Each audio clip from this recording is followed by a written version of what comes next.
When I started incorporating the earthquake bar, the bamboo bar, into my training a few months ago, quite a few people reached out and wanted to know, A, what I thought about it, and B, why the heck I was even using it. What were the benefits of incorporating this bar into my training regimen? And that's exactly what I want to cover in today's video. The three primary reasons why I even use this weebly, wobbly, pretty weird bar. The first point worth noting is that this is not a common bar. Most people have never even seen one, let alone had the opportunity to use one. Depending on what trainer or trainee you talk to, there's quite a few progressive reasons why you might incorporate the earthquake bar into your own training. You can use it for upper body, you can use it for lower body, basically any exercise you could possibly think of that you could use a traditional straight bar with, you can likely mix in this specialty bar. And although there's a lot of points to go over and interesting ones at that, that's not my intent in this video. All I really want to do is cover the three reasons why I decided to incorporate the bar and what I found as a byproduct. So to begin with, I love incorporating variety into my training, within reason of course. It has to be measurable and it has to be structured, but I do like mixing it up, so to speak. When it comes to training, you want to avoid the law of diminished returns, which usually happens as a byproduct of you doing the same thing over and over and over again. The longer you do an exercise, the more proficient you become at an exercise, the further along your continuum of strength you move with that exercise, the less of a yield you're going to experience in the long term. Your rate of progression will slow down. One of the ways to ensure that you're not running into plateaus on a frequent basis is to incorporate variety.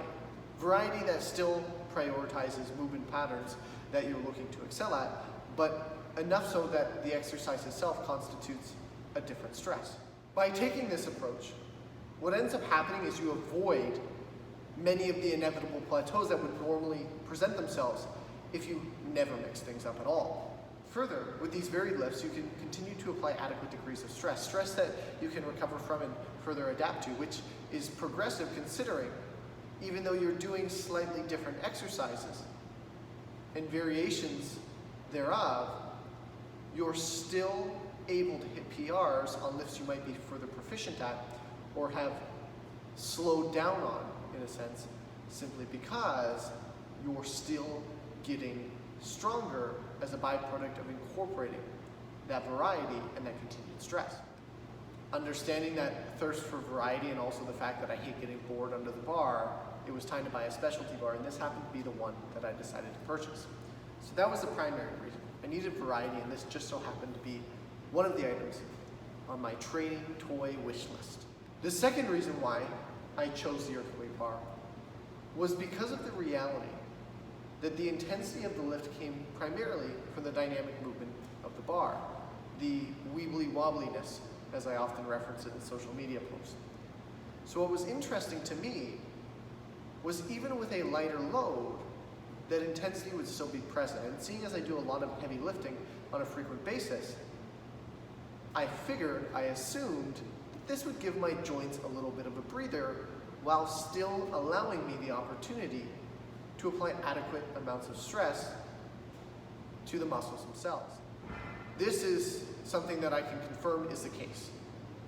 Even though the sets themselves often push me near to failure at times, I don't feel as beat up the next day in my elbows, my shoulders, or even my wrists as a byproduct. This is encouraging because it's great to be able to mix in an exercise where you're still pushing hard, you're still training with a high degree of intensity, yet it doesn't appear, at the very least, to be putting the same wear and tear on the body.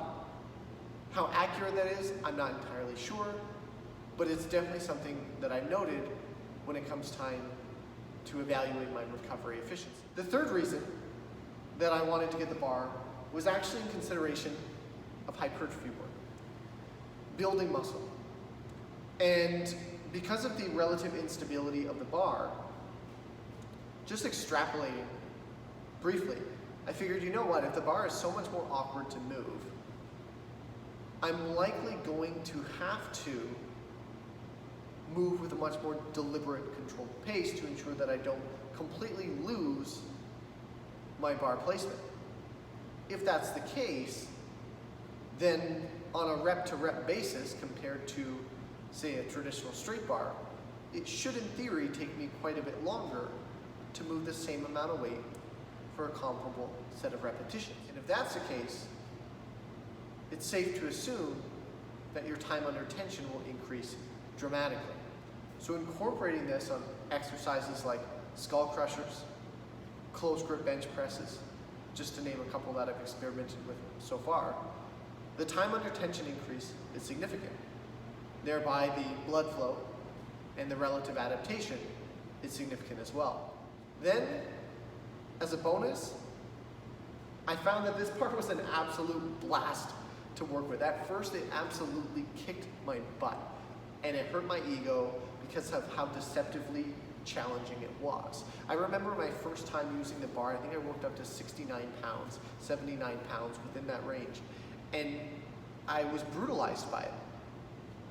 And I remember finishing that workout and realizing that it was evidently highlighting some obvious weak points that I was completely unaware of. So, not only does it ease the amount of stress on my joints when I'm moving heavier loads on the bar, not only does it contribute a very unique degree of intensity to my training, not only does it definitely increase time under tension with relative loads and rep ranges, maximizing the potential for muscle growth, but it's also an absolute blast to train with. Now, I haven't had the opportunity to do everything with this bar yet.